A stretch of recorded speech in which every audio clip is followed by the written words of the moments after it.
there's a certain amount of just responsibility that you need to carry yourself. Like, no one feels like going to work every single day. But if you absolutely just hate something or despise what it is that you're doing, and again, I would agree with you. I think it's a little easier for us to say that because there are some people who perhaps don't have the necessary skill set to go get a job that they want to have, and they do end up hating their lives. Like, I'm sure there are a lot of immigrants that came over to Canada and probably were working jobs because they didn't speak the language, that didn't necessarily want to work those jobs, but they had no choice and they had to support their families. So there's that side of the coin as well, which I'm aware of. But if you're fortunate enough to be in a position where you can get a better job, or get a job that fulfills you more, a better job that's more intellectually stimulating, or whatever it is, I mean, I agree with you 100%. Take that little risk if there's a really good chance it's going to add to your happiness or add to the purpose in your life. This is why it's like this is a complete tangent that I'm going to go on.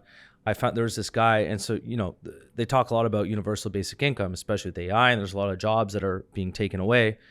And he's like, look, I'm not disagreeing with the fact that AI, could take away a lot of jobs, but paying someone money to do nothing is going to create a crisis of purpose amongst humanity. Like, imagine just waking up and you have nothing to do and you just get all this money. Like, there's no purpose to your life. I mean, what a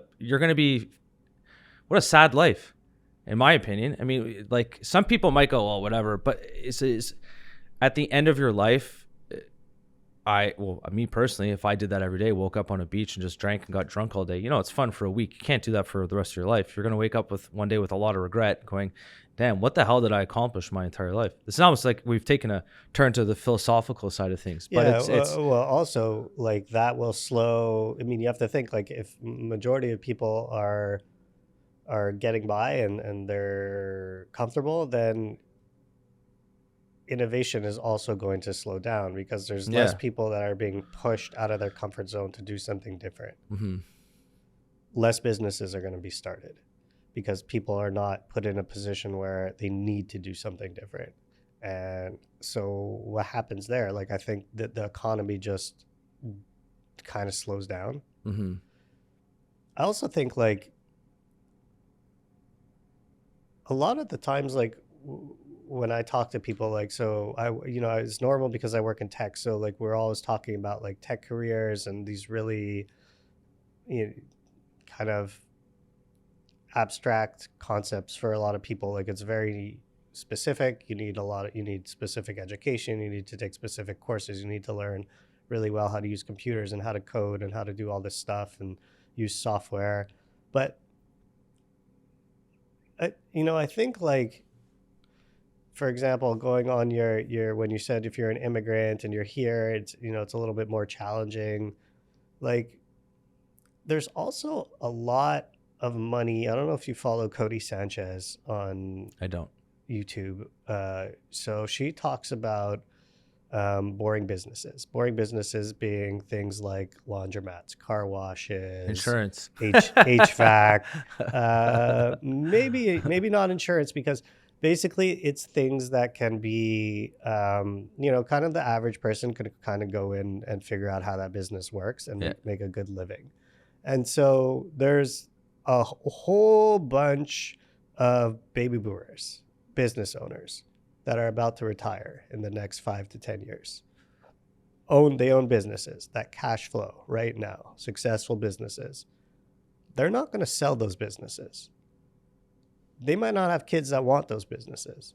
They're just going to shut them down. They're just going to disappear. And what she talks about is, hey, like, you need to go, like, if you want to own your own business, if that's your dream and you don't know how to start the next Tesla or SpaceX, there is absolutely nothing wrong with owning a window cleaning company, a carpet cleaning company, an HVAC company. And you do not even need to start it from scratch. You don't even need money. All you need to do is find the person that owns one today and is about to retire and has no one to give their business to, You go to them and you just create a deal. Be like, okay, I'm going to take your business. I'm not going to pay you anything today, but over the next 10 years, I'm going to pay you a percentage of sales and let me take over and your that's business. obviously after, like, you can't show up and go, hey, I'll take, that's after working for the company for, you've earned your stripes. No, you're saying just straight up. You straight up go do it because. But how does the owner know? I'll push back a little bit on this. How does the owner know that this person's going to like be competent? You know what I mean? The owner doesn't care, really. I mean, the owner is going to get paid. You put it in a contract, you have to pay them, or, maybe you have to take out a loan or something to pay them or whatever. But well, obviously, like, you should, present yourself well. But for the most part, the owner has no risk because that business is disappearing regardless. Interesting. Right? They have nowhere to put it. So they might as well get an extra $500K, an extra $1 million. These businesses don't sell for millions and millions, like they're 500,000, $1 million, but they cash flow like 100 or 200,000 a year after paying all the expenses. Like, we're not talking millions and millions, but they do decent. It's enough to make a nice living. It's enough to make a nice living. And you could also so also these boomers, like, if you're really good at optimizing a business, you can take it to the next level. So Cody often says, like, the best businesses to buy is if you go in and see they still have a fax machine. There's room for optimization. That's a good tip. So I think, like, there's different ways to create opportunity for yourself, even if you're new to Canada or if you just grew up in a less economically comfortable household or something like that.